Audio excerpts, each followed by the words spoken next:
नमस्कार दोस्तों। आज मेरी तबीयत थोड़ी ठीक नहीं है, लेकिन फिर भी मैंने हिम्मत करके आप सबके लिए आवाज़ दी है।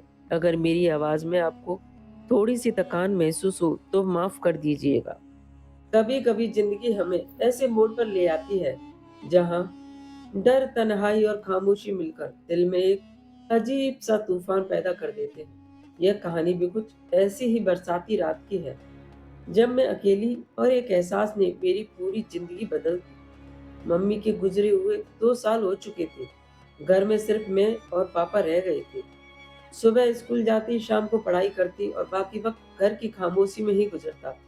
कभी-कभी आईने के सामने खड़ी होकर मैं खुद को देखती और सोचती, क्या मैं अब सच में बड़ी हो गई हूँ? क्या सचमुच अब मैं वही बच्ची नहीं रही, जो मम्मी की गोद में खेला करती थी? लेकिन जवाब हमेशा खामोशी देता था। वह जुलाई की रात थी। बाहर बारिश तेज हो रही थी, जैसे आसमान के दरवाजे खुल गए हों। बिजली चमक रही थी, बादल गरज रहे थे। खिड़की से आती ठंडी हवा मेरे रोंगटे खड़े कर रही थी। मैं बिस्तर पर लेटी थी, लेकिन डर के मारे आंखें बंद नहीं हो रही। हर बार जब बादल गरजते, दिल धड़क उठता। इसी वजह से घबराकर उठकर बैठ गई। मैंने सोचा, अगर मम्मी होती तो अभी मुझे गले लगा लेती। पापा तो सो गए होंगे। अब मैं कहाँ जाऊँ? हमारे घर की ऊपर वाली मंजिल पर एक किराएदार अंकल रहते थे। मम्मी के ज़माने से ही रहते थे और बहुत भरोसेमंद इंसान भी थे। वह अक्सर मेरी पढ़ाई में मदद भी किया कर देते थे। डर के मारे मैं धीरे-धीरे सीढ़ियों चढ़कर उनके कमरे तक पहुँची। दिल तेज़ी से धड़क रहा था। ऐसा लगा वो दरवाज़ा खटखटाने से पहले ही सुन लेंगे। आखिर मैंने हिम्मत की और धीरे से दरवाज़ा खटखटाया। अंदर से आवाज़ आई, "कौन है?" मैंने डरते-डरते कहा, "अंकल, मैं शाहिदा। बहुत डर लग रहा है।" उन्होंने दरवाज़ा खोला। कमरे में हल्की सी रोशनी थी, हवा में बारिश की नमी और उनके कमरे की महक मिली हुई। मैं बिना कुछ कहे सीधे अंदर चली गई। तभी बिजली और जोरों से कड़की। बिजली का कड़कना जैसे मुझे और उनके पास धकेल गया और मैं उनके सीधे सीने से जा लगी। कुछ पल के लिए कमरे में खामोशी छा गई। उनकी धड़कनों की आवाज़ मेरे कानों तक आ रही थी। मेरी दिल में वैसे भी तेज धड़क रहा था। उन्होंने धीरे से मुझे पकड़ा और कुर्सी पर बैठा दिया और कहने लगे, "डर मत, मैं हूं ना।"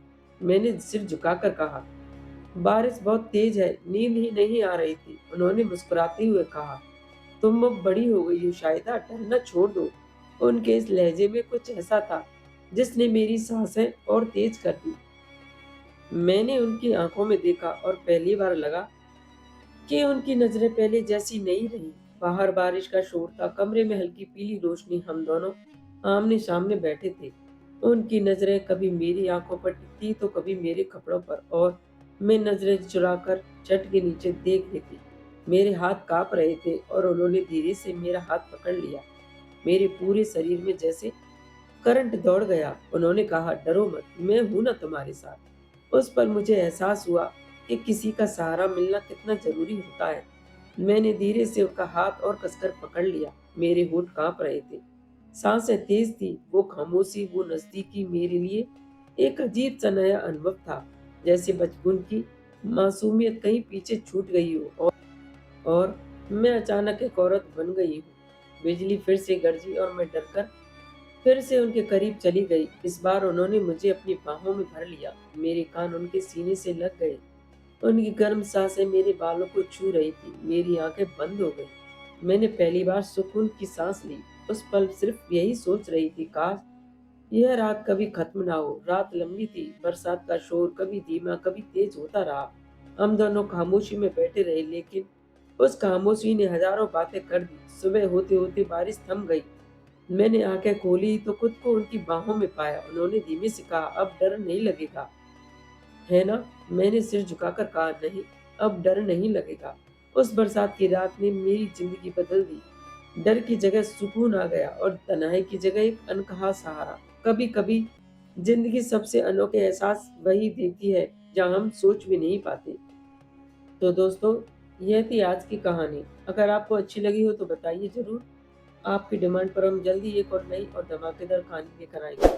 तब तक चैनल को सब्सक्राइब कर लीजिए। कहीं ऐसा ना हो कि अगली कहानी आप मिस कर दें। वीडियो को लाइक करें, कमेंट करना ना भूलें। आपकी कमेंट ही हमारी अगली कहानी बनाने की ताकत देते हैं। धन्यवाद।